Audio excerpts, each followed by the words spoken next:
Let us learn together. Chapter number 1, Nature, Objective and Scope of Audit. In this chapter, we are going to cover the meaning of audit, objectives and scope of audit, need and benefits of audit, qualities of auditor, inherent limitations of audit, audit with reference to standards on auditing, and SA 200. So let's start.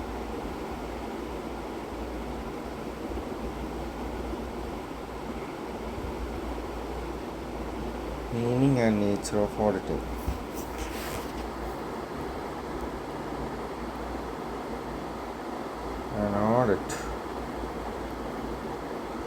An audit is an independent examination of financial information of any entity, whether profit-oriented or not, and irrespective of its size or legal form, when such an examination is conducted with a view to expressing an opinion thereon. So let's write the meaning.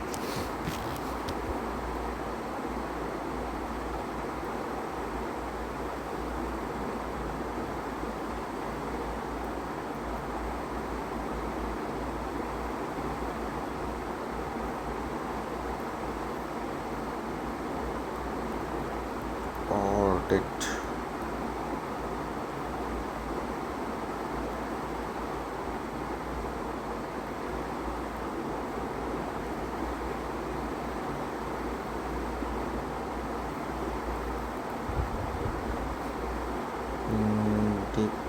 Independent examination of what?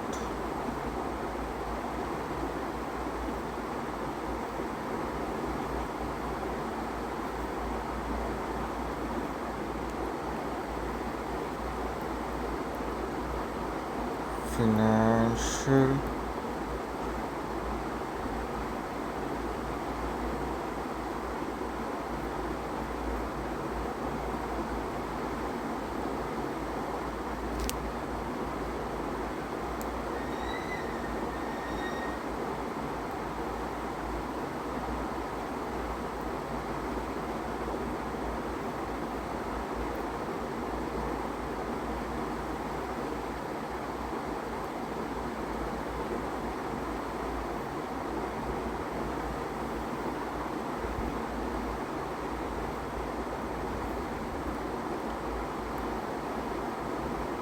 whether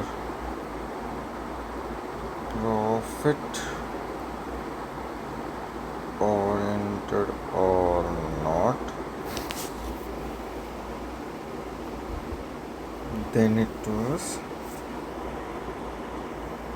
irrespective of its size or legal form.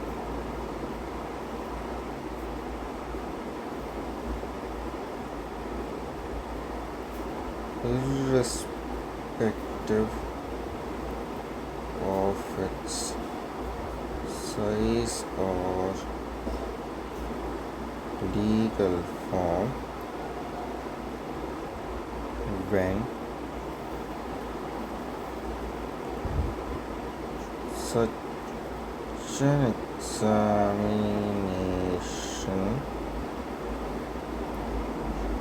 is conducted with a view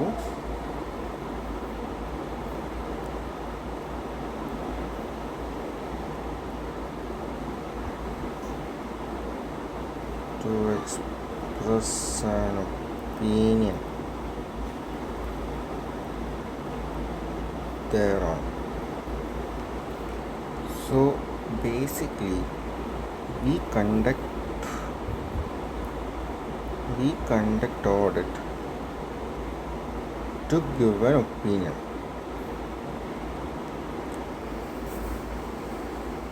While giving the opinion, we won't see if the entity is profit oriented or not.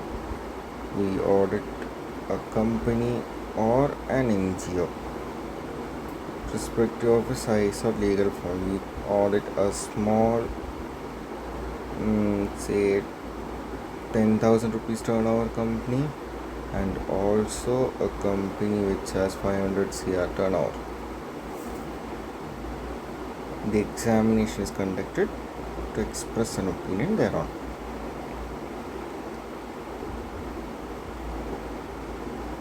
So let's see. Audit is an independent examination of financial information. Audit is an independent examination of financial information. Independence implies that judgment of a person is not subordinate to the wishes or direction of another person who might have engaged him. An auditor should have a clear mind. He should not be biased, or there should not be anything that affects his opinion. Like, see, he can form an opinion without being affected by any influence. As for example, if there's a business run by his CA's brother, he cannot audit that firm because they have a relationship by birth and he would be subject to influence from his brother. Now, the size or legal form. Entity's financial statement is examined need not necessarily be a profit-oriented in case of business. It can be an NPO like an NGO or charitable trust. It can be undertaken in respect of any organization, which small, medium or large, and can be conducted for any entity irrespective of legal structure, such as entity may be proprietary concern, partnership firm, an LLP, a private company or a public company. Purpose, as I told, is to express an opinion on the financial statements.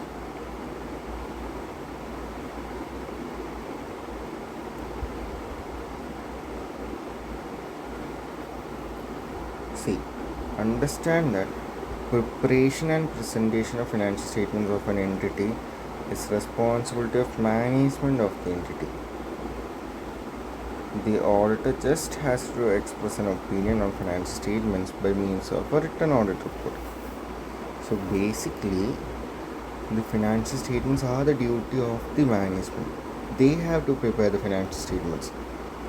Practically, it's not the same, but still, the management prepares the financial statements from its books of accounts, and the auditor has to audit it. He has to cross-verify it with relevant vouchers, bills, through the transactions, bank statements and all. He has to audit and verify whether the books of accounts show a true and fair view of the business.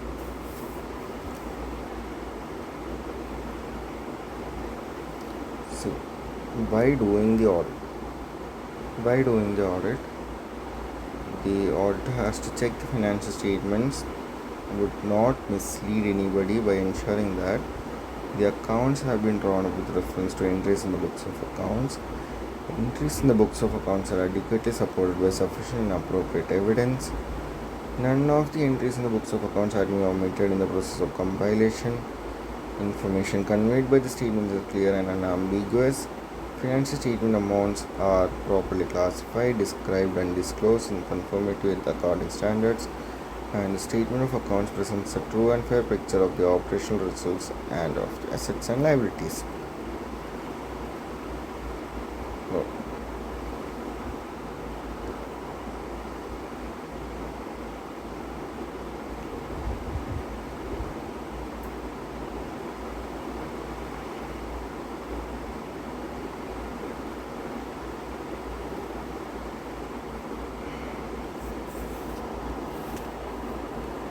So, while auditor shall ensure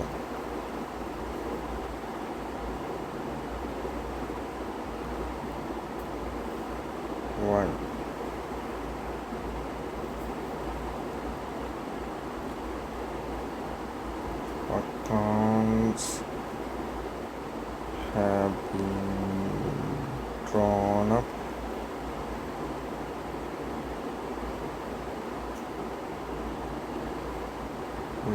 reference to books of accounts,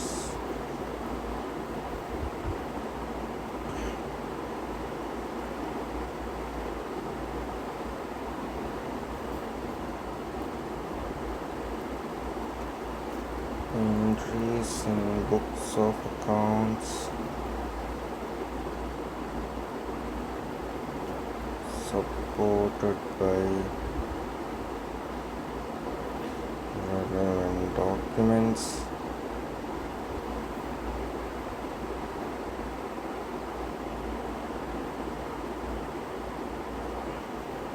Or let's not say relevant documents, supported by sufficient and appropriate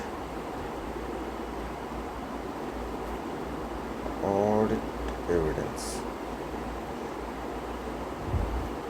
These are the keywords which should be ensured while writing the exam.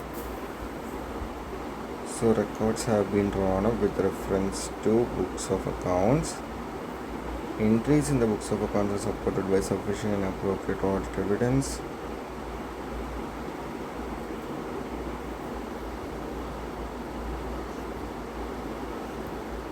None of the entries in the books of accounts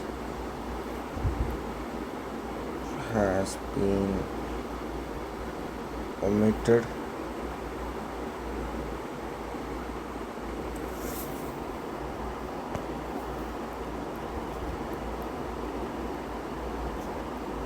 Information conveyed is clear and unambiguous.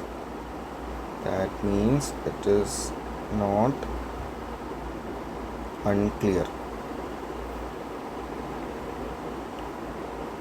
And then 5. Information. The financial statements amount are properly classified, described and disclosed.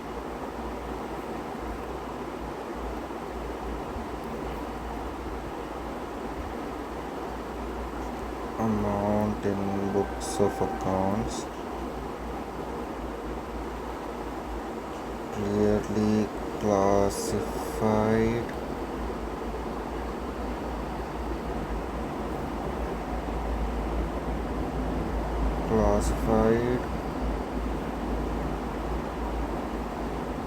described and disclosed.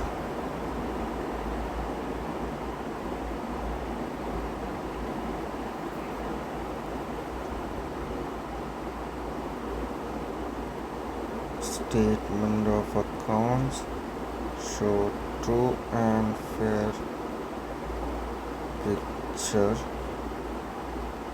of operational results of the entity. So there are 6 points.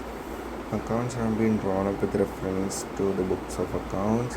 Entries in the books of accounts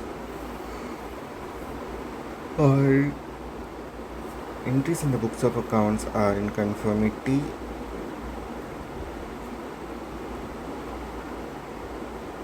Entries in the books of accounts are supported by sufficient and appropriate audit evidence.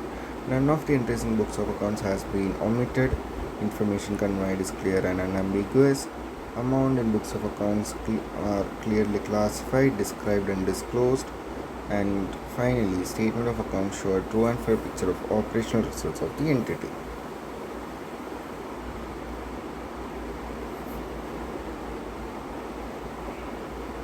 Let's move forward.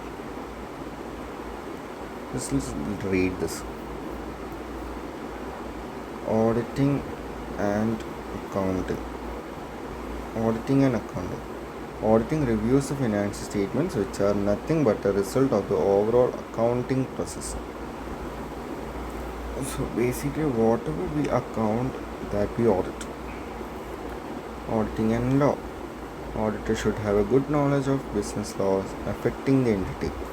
If if you're doing a tax audit, we have to refer Income Tax Act. If you are doing a company audit, we have to refer the Companies Act. If you're doing a bank audit, we have to refer Banking Regulations Act. So the auditor must have good knowledge of business laws. Auditing and economics. Auditor is expected to be familiar with the overall economic environment of the client. Auditing and behavioral science. Knowledge of human behavior is essential for an auditor to effectively discharge his duties.